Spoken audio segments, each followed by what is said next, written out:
Let's take a look at the scores from week 1 and see how everybody is doing. As we look at that right now, the Oracle, Iris, crushing it still. She's beating Kane Brown, Desi Banks, and Charles Melton. I don't know what you guys are doing. Team AEW keeps having these brutal losses.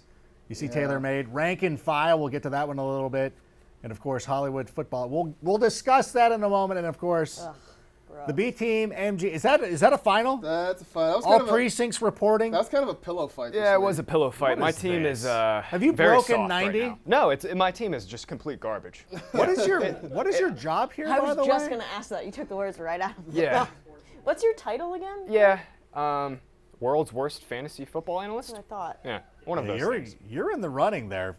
I mean, no disrespect. But I mean, like, He doesn't mean I that know. in a bad way. I don't mean that. I mean that in the kindest way possible. I know some other fantasy enthusiasts who'd be happy to take that spot. I'm just saying, I don't mean, again, but not in a bad way. But let's take a look at Ricky Hollywood's matchup against the fantasy footballers, the one that everybody is talking about. And here it is. Boo! I know. Are we going to have another stupid mug on our table? Because they are currently the leaders in the clubhouse with 144.92 points. Ricky, do you have anybody going tonight? Or is that it? I'm done. Is that it? It's over. Can I make a switch? Can I somehow take out David Johnson for you? Is that the commissioner's? Yeah, he really, when he got pulled out of the game, I was holding my breath. And the Patriots defense, what they did ridiculous. to me, I only lost by about 12 points. So if the Patriots D didn't go off the way that it did, I still think I would have won. Do you know how it feels now? To beat you? Yeah, it feels great. You know, here's the thing. Patrick Mahomes scored more fantasy points in the second quarter yesterday than Cam Newton has all year, and somehow the footballers are going to be 2-0. That is the most ridiculous thing. It also leads us to another interesting discussion, because sometimes when you're on the waiver wire, you can play a little bit of defense, because the fantasy footballers have just Cam Newton. That's their only quarterback. They're going to have the last pick of the waivers, because ours resets every week. So they go to the back of the line. We could literally pick up if everybody on this league banded together, everybody could just pick up a quarterback and leave the fantasy footballers out in the cold. Is that unethical? Is that uncouth? No, not at all. I think we should all do that. It's called gamesmanship. Yeah, I don't think it's necessarily, we're not like rooting against the football. No, we are. No, totally we are. No. But you're absolutely right. We're totally rooting against. What show are you on? Like, this is what we're rooting against these guys. They tweeted at me last night, and we started a little bit of back and forth. There was a lot of trash talk, and they tagged St. Jude, which is their charity. But I was responding back. I was like, "You don't got nothing on me. I'm gonna take you down." But I was like responding back to St. Jude, so I was sort of like, "That's not a okay. Great You won. Like, you guys are a bunch of wait. What? Really, oh, St. Jude's really use their charity happy. as a shield. Like, really? Oh yeah, that is that's unethical right there. For shame, fantasy footballers. For shame. All right, let's take a look at Graham and Marcus's matchup. Ugh. The pillow fight. Ugh. Oh my god. Gio, what happened to Gio Bernard? He was supposed to be out there. I mean, he is okay. Andy Dalton is on pace. This is not an exaggeration. Andy Dalton is on pace to throw the ball 700 freaking times this year.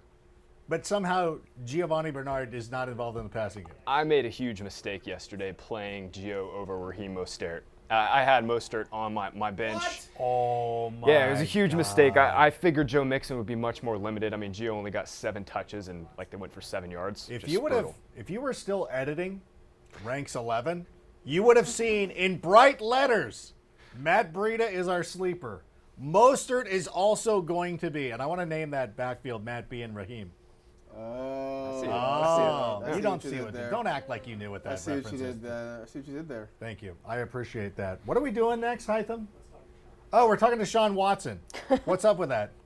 I mean, if Deshaun Watson even has a decent game, in week 2, I'm probably going to beat you, right? Probably. I mean, 12 points, my God. I mean, I got the same number of targets as Deshaun Jackson, so that didn't help me. Yeah. Yeah, that was a tough one. I think that Deshaun Watson, and here he is in last week's contest when he could have helped out Graham. was not as sharp. I was worried about him this week. I really was. I thought he was going to have a big blow-up spot. Even against the Jaguars, I figured he'd figure out a way to score some points. Yeah, definitely a disappointing game. I mean, the Jags didn't have Boye, they didn't have Yannick Ngakoue, and Watson basically just laid an egg. What'd you call me? Well, what about, there was one other matchup, too, from the experts' time. Let's take a look. Taylor B. and your commissioner, the only person qualified to lead this rogues gallery of fantasy superstars. That's true. I begged for this job. This is my thing. I know that I always seem like a worrywart, but I'm up by what? 51 points. 51 and a half points. I don't feel good about this because she has Nick Chubb and Jarvis. I cannot ever just sit and just enjoy a Monday night football game. Somebody's always got to have some action going against me. Chubb is going to go off tonight, but I think Landry is probably the closest one. Yeah, you're looking for the cake? I'm trying to get some of She this brought cake. a cake. Did you I'm see trying to that? get some of this cake out of here. I didn't see it. I was at I think a there's some stains. at a wedding this There's weekend. definitely Had some bigger stains. plans. Delicious. Yeah, it turned out like the wedding scene from Armageddon, and it got everywhere. But I think, I don't know. But what do we expect though from Nick Chubb? You're talking about how you think he's going to go off this week. How much? What's the point total for anybody out there who's like? I'm thinking 25 to 30 points. I mean, look, the Jets front seven, they're going to be without C.J. Mosley tonight and Quinnen Williams. Browns, this is just an obvious get-right spot for them. I fear, though, for Taylor at least, I don't know if the Browns are going to have to throw too much in this game, which will probably limit Landry. I think if Landry gets his, I think it happens early. The one thing Freddie Kitchens did say after last week was they need to do more to get the ball out of Baker Mayfield's hands quickly, and I think some of that may mean just some quick throws to your slot receiver, kind of get him going. So if it happens for Landry, it's going to happen in the first quarter probably. Wouldn't it be so Browns though to lose this tonight? 100%. I mean, could you think of anything? No disrespect. Anything more? Yeah, we're not tons gonna- of disrespect for Browns fans. But I mean, the most Browns thing would be to lose, and the most Jets thing would be to win. With Trevor Siemian. Nobody would expect that. Yeah. Pretty much. I honestly believe the Browns are going to lose, and then they play host to the L.A. Rams on Sunday night, and they'll beat them.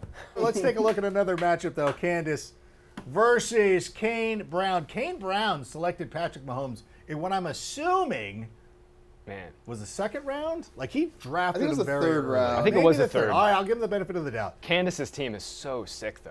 But So it jealous. Yeah, but she got the first overall pick. What do we expect? It's not so Yeah. much that. Well, it's not only that. I mean, Saquon Barkley's fine as Mark Andrews. It's not so much that Kane picked Patrick Mahomes. It was the rest of the picks that seemed to be sort of the problem. This is a trouble spot right there. Thirst trap, Danny Amendola right there. I was about to say. Yeah. Kane got trapped. Oof. He did get trapped on that. And Danny, Sorry, we man. talked about it because the Lions were targeting the slot receivers, which T.J. Hawkinson and Danny Amendola both split in week one. So you're like, okay, one of these guys should be able to step forward. Marcus and I did a hype train on some other show, and we said Hawkinson, sure, Amendola, like, we're not getting into that again. Yeah. Like, you just don't do that. But Only 3 targets for Hawkinson. That was a little bit surprising. The duo went from, I think, 22 targets in week 1 to 4 targets in week 2. That's going to be the Lions' passing offense all year. But one of the things I notice about Kane's lineup is that by drafting a quarterback so early, he's thinner in some other spots. And would you ever fathom, and I know that's tough, but would you ever fathom trading Patrick Mahomes? I would. In Kane's instance, absolutely. Exactly, He with needs some his help. lineup. He needs some big help. I need help. I would love to trade Deshaun Watson in this league. I need some help at running back. Is it easy to trade quarterbacks? Almost never. I mean, it just depends on your league, right? I mean, it's really hard. I mean, there's only 2 or 3 quarterbacks, really. I mean, Mahomes is one of them. Watson's obviously the second one. There's only a few that are actually difference makers every single week, and because their position is so replaceable, I think it's kind of common knowledge now that people know they can just Right. pick up quarterbacks and stream them. I don't know, though. Mahomes is different. Mahomes is a different cat. Yeah, we've done too good of a job of telling people to take quarterbacks later on in drafts. And We've now- made people too smart, Adam. That's our problem. But let's take a look at another matchup here. Team AEW was going up against the FaZe Clan.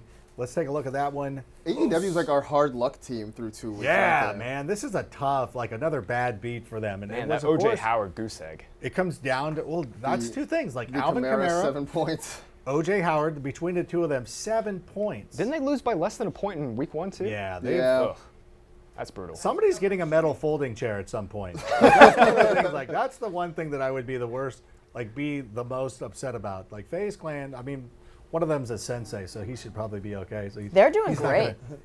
They're doing pretty FaZe well. Clan is kicking A. They're doing flying pretty under well. the radar. But should Team AEW just straight up cut OJ Howard? No. Who are you going to pick up? Noah tight Fant. end is terrible. Tight end is Fant. still really, really bad right now. Yeah. But 0? But 0? What, you're going to start Jason Witten over him? I mean, he's like the only. He scored. Jason He can Witten. catch the ball and fall down still. Yeah, can OJ catch Howard's the not ball. catching the ball at all. Like, when is Noah Fant, though, going to start getting – he's going to start getting targeted more. Joe Flacco loves his tight end. Yeah. He does. I mean, look, Jason Witten, I don't know that long term, but they do play the Dolphins next week. So maybe at least for 1 week you give Jason Witten a shot. OJ Howard owners just have to hold tight. One more week. One more week. They get the Giants. Let's see where it goes from there. This seems like this is the thirstiest thirst trap that ever thirsted over anything.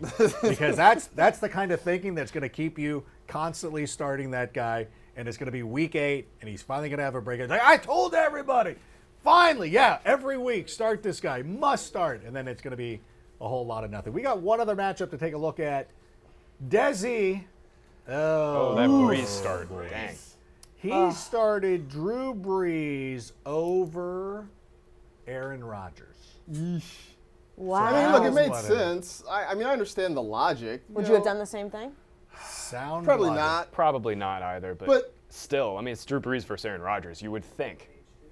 I mean, You would look, probably get. It was Rodgers versus the Vikings, so at least there's an argument there. Right. You would end up. You would imagine you would get positive points. Like that's the one thing that you were going into that. Like at least he's not going to score less than 0. I would have felt pretty confident about that going into that game. Like he's not going to listen. What's he going to do? Get negative points and rip a bunch of ligaments in his thumbs?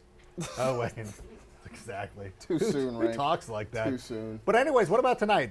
We saw that Melton has Wait, who does he have? OBJ. And Baker Mayfield going. How many points should we expect from them?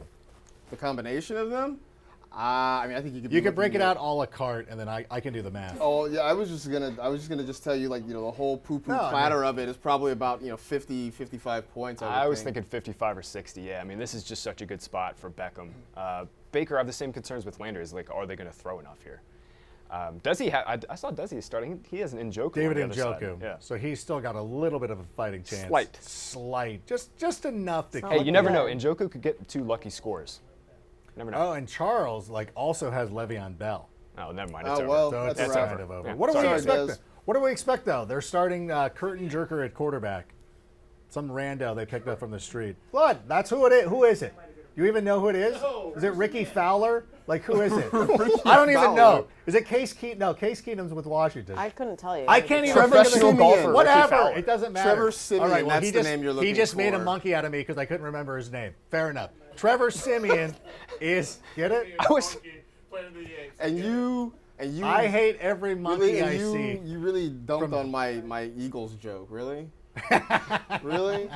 Well, that's why I almost did a thumbs up if you're with Drew Brees, but I didn't say it, because it wasn't a good one. That one's truly too This soon. show's had a really good run, folks. I'm glad we've had this time here together.